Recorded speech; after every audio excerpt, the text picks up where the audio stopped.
Баршаңызға сәлем, менің каналыма қош келдіңіздер.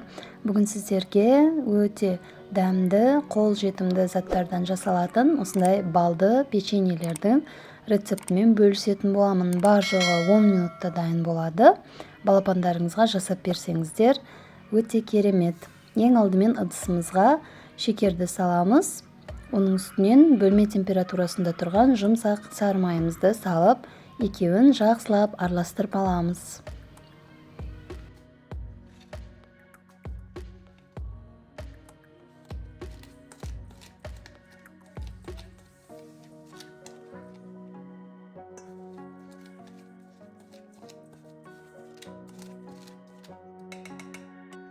Енді оның үстінен жұмыртқаны салып, оны да жақсылап араластырып аламыз.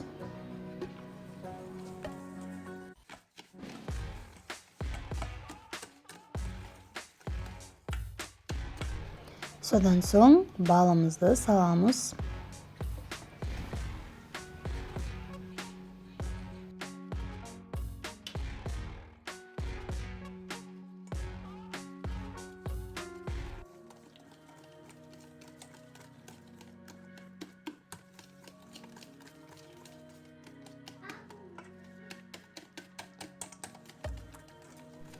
Оны да жақсылап араластырып болған соң, ұнымызды екі бөліп аламыз, електен өткізіп, енді бірінші бөлігін саламыз.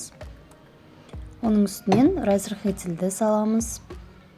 Және осыларды араластырып аламыз, жақсылап.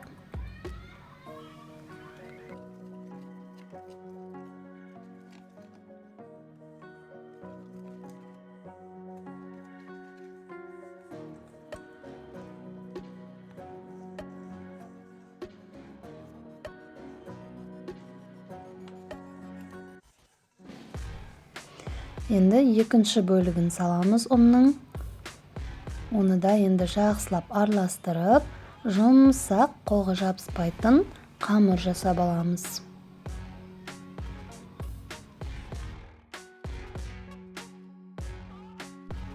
Міне қамырымыз дайын болды. Осындай жұмсақ, керемет қамыр шығады.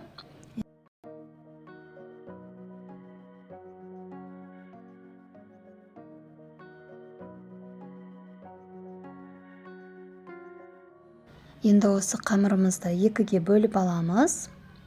Және де жайып аламыз. Ешқандай оқтаудың да керегі жоқ. Қолмен осылай жайып аласыздар. Кішкене ұн сеуіп. Осылай формасына келтіріп жайып аламыз. Немесе қалаған формаларыңызда жасасаңыздар да болады. Мен өзім осылай жасадым. Міне осылай турлап қолмен шет-шеттерін жөндеп шығамыз.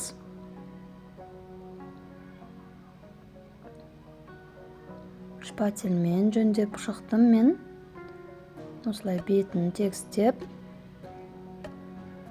Енді бетіне осындай вилкамен узор жасасаңыздар болады.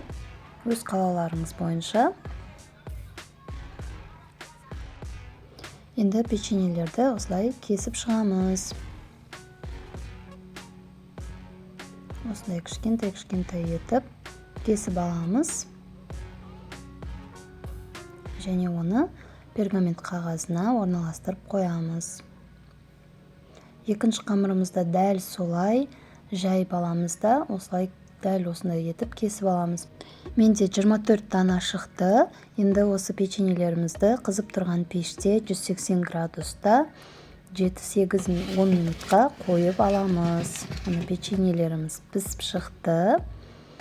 Үстіне сахарный пудра сепсеңіздер де болады. Өте дәмі керемет.